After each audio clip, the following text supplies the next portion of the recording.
Welcome to Fraser and Dieter's Culture of Compliance podcast series, where we discuss compliance as a competitive advantage in today's marketplace.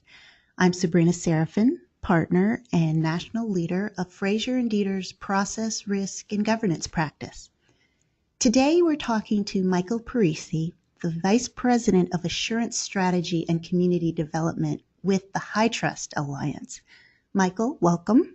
Thank you, Sabrina. So as a HITRUST assessor myself, let's start off with a bit of the background around the HITRUST Alliance.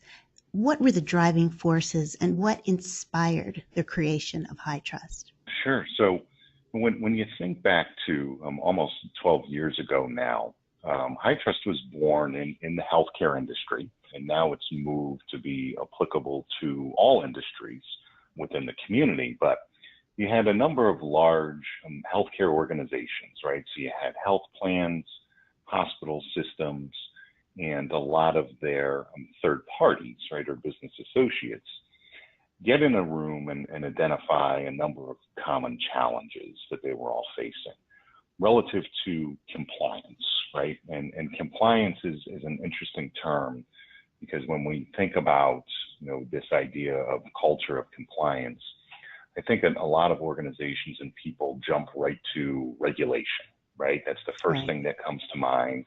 What regulations do I need to ensure that I am in compliance with? But what these organizations did, and what my view is, and what HITRUST view is that this concept of compliance extends out to a number of different things. So it could be regulation for sure, but it could be also internal compliance, right? Requirements that an organization has driven by its culture, driven by senior management, driven by the board of directors.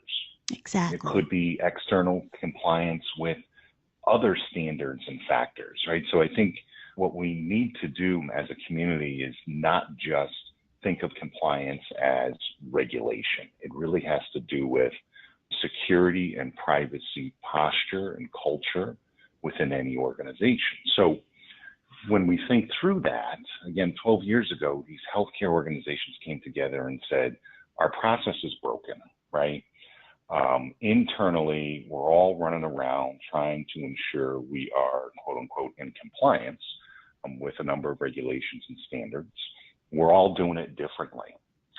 In addition to that, we need to ensure we have appropriate insight into our third parties, which, by the way, most of these organizations were working with the same third parties, and they were all doing that differently, right? They all had their own proprietary information security questionnaire, right. Their own on-site audit methodology. So they got together and said, this doesn't make sense. How do we streamline this process, and how do we make this more efficient and effective for ourselves internally, but also externally? And they identified the need for a number of programs or tools in order to allow them to do that, which included understanding what are all those common requirements relative to security and privacy that they needed to address internally and externally. And once they identified those, all linked back to an enterprise risk management methodology, how do they create a risk-based control framework that can be used and followed and internally and externally to address all of those requirements? And on top of that, how do they assess against that control framework, right? Because Sabrina, as you and I know, it's one thing to identify a set of controls and implement it within your environment, but if you're not assessing yourself or assessing others, you really don't know whether you're following those standards and requirements and controls. So there needs to be an assessment methodology on top of that. And then further, wouldn't it be great if after organizations are able to undergo an assessment, again, internally or externally, that they can provide a level of assurance in the form of reporting, not only internally to their stakeholders, but also externally to customers or regulators. So that's where HITRUST was born. And coming out of that, a centralized control framework that addresses a number of different standards and requirements applicable to the healthcare industry at that point in time, with a viable assessment methodology that detailed exactly what needed to be done internally or externally to provide an assessment, and then later on, external third-party assurance reporting in the form of a validated assessment requiring an independent third party, like your organization, to come in and do an appropriate level of validation around the implementation of those. And hopefully, if certain requirements and minimum scores are met, a certification that organizations can use within the marketplace. That's where it was born. So coming from your perspective, my perspective, it all makes sense. There are a lot of organizations, though, when they see the framework, they automatically feel, well, this is a task list, or this is another obligation, when their priority is really to service customers, to win new customers. What are some of the common challenges that you're seeing organizations facing when they're first dealing with the thought of compliance, but most specifically with a HITRUST certification? One of the things that we've been focused on, and my role at the organization as Vice President of Community Development, is to help change the thinking within the community and the marketplace. And you have to look at that from both lenses. So it needs to be through the lens of a customer, right, that is asking for, requiring, or needs a level of assurance from their third parties. But you also got to look at it through the lens of the third party or the vendor. And I think oftentimes customers fail to look at it through the lens of their vendor, their third party. A lot of times it's a draconian exercise to say, you will do the following type of assessment and you will produce the following type of report, without thinking through how that impacts those third parties and the relationship between the customer and the third party, or the timing and the third party's ability to deliver the service that they are contracted for, right? So when we think about the thought process, how do we change our thinking? Whenever there's a request for any type of third-party assurance, I think a lot of organizations fail to look internally to say, what are we already doing that we can leverage in order to address some of these requirements? What I refer to it as third-party assurance rationalization, right? There's so many different struggles that we have as third parties or customers in the contracting process. What's being asked for? Oh, is it a SOC 2 report? Oh, is it a SOC 1? Is it a HITRUST certification? So all these different requirements that make their way into contracts oftentimes come from those stakeholders that, frankly, don't understand what they're asking for. You may have procurement or you may have sales that says, well, this is the hottest thing that's being asked for, or this is what our organization is being asked for, so let's throw it in the contract, without truly understanding what is that level of inherent risk that they may be assuming by entering into a relationship with a particular organization. And once I understand what that level of risk is and how I need to address it, only then should I be asking for a specific type of reporting or assurance that addresses those risks. But oftentimes, I think organizations just jump to a particular type of report or third-party assurance without understanding their risk internally. So that's one challenge. The second challenge that I see from the third parties is, it's kind of like a toddler, right? The default answer is always no whenever they're asked to do something, without stepping back and really being the thought leader in that relationship with the customer to say, okay, I understand you need a level of assurance from me, but let's talk through what I'm already doing and help me understand what you're trying to address by requesting a particular type of report. And once they do that, then really inventory internally and understand what you're already doing to leverage in order to satisfy what the requirement is. When you look at what we've done with our programs, which I think makes our framework, our assessment methodology, our assurance program unique, is we're inclusive. We encourage all organizations to leverage what you've already done. Mm-hmm. Don't recreate the wheel. And when you look at our framework, everything from other leading risk management frameworks is included within the HITRUST CSF. Exactly. And there's over 36 authoritative sources, right? So if you already have a SOC 2, no problem. When you look at the principles from a SOC 2 perspective, they're included within our framework. Mm-hmm. NIST, right? NIST cybersecurity framework is included in addition to a number of the other NIST standards. COSO, COBIT, you name it. So I think it is a lack of education in many instances. Organizations view it as here's just another thing, right, that's on top of what we're already doing. But what they miss is it's an opportunity to make this process more efficient and more effective and really implement and assess once, report many methodology within the culture of that organization. Great point. And that's what we really try to strive towards in any type of compliance activity is how often can we apply the policies, processes, procedures, controls that are already in place and operating every day across the board to raise the profile of the organization and give them credit for what they're doing. How does HITRUST help organizations better address those challenges?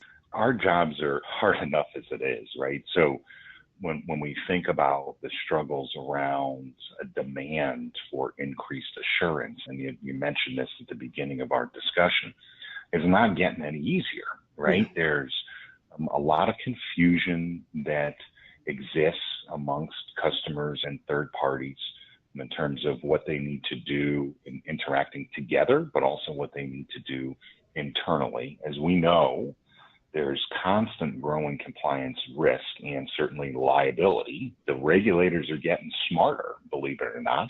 The days of just being able to say, well, I outsource a certain function, or I have a business associate agreement, or I get a third-party assurance report, those are gone. Right? The expectation from a regulator perspective is that you're doing a level of due diligence, not only internally, but also externally relative to your third parties. And, as we know, the cyber threat landscape changes by the seconds, right? Mm-hmm. That's not going away. The analogy I like to use is that many organizations, if we're in a canoe and we're paddling upstream, we got to paddle pretty hard just to stay in one place, never mind move upstream and move forward. So when you look at our programs, what we've done is, I refer to it as the HITRUST approach. It's a series of programs that are integrated to not only address those common challenges that impact every industry and every organization, but to do it in the most efficient and effective way possible. And when you think about the HITRUST approach, it's all rooted in risk management, right? It goes back to enterprise risk management. We are a standards organization that's focused on enterprise risk management. Mm-hmm. We have a risk management methodology that helps organizations really define what does a risk management program look like? What are all the different factors you should consider? What do you need to stand up within your organization? So it becomes a roadmap for organizations to follow. It doesn't necessarily define exactly how you need to stand up that risk management organization, but we help companies understand what are all the different factors and components. That's one. Secondly, providing an integrated risk management control-based framework, and that's important because, Sabrina, as you and I know, there's a lot of frameworks out there, yes, but they may be a high-level risk management framework and not a control-based framework. So it lacks detailed implementation guidance. It'll help me understand how I implement and operate this control. Our framework does that. And it does it in such a way so that, as I mentioned before, organizations don't need to recreate the wheel. They can leverage what they already have in place. The other thing that we've done to help organizations relative to the framework is that it's dynamic, right? So we actually keep it up to date. When you look at a lot of the other control frameworks out there, they either have not been updated in a number of years, or the frequency with which they're updated is years apart, right? So we look at it and say, if an organization is really going to be on top of risk and all the different factors that I mentioned before, then they need to have programs and tools that reflect the changes in the underlying threat landscape and also regulations.